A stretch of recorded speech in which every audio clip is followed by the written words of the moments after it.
A year or so ago, we declared, now is the time, now is hour. Well, cometh the hour, cometh the man. So today, we are rolling out our first report card. Indeed, it is the first ever such report card from a governing party or a government in Jamaica's history. It details our achievements as a government from the perspective of the party.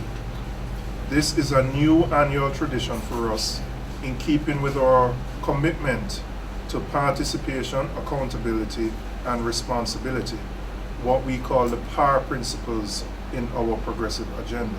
We are steadfast in our commitment to fulfilling the promises laid out in our 2011 manifesto, as well as achieving new goals forged in the furnace of a difficult international and local environment, but guided by our unwavering commitment to developing Jamaica in the interests of all.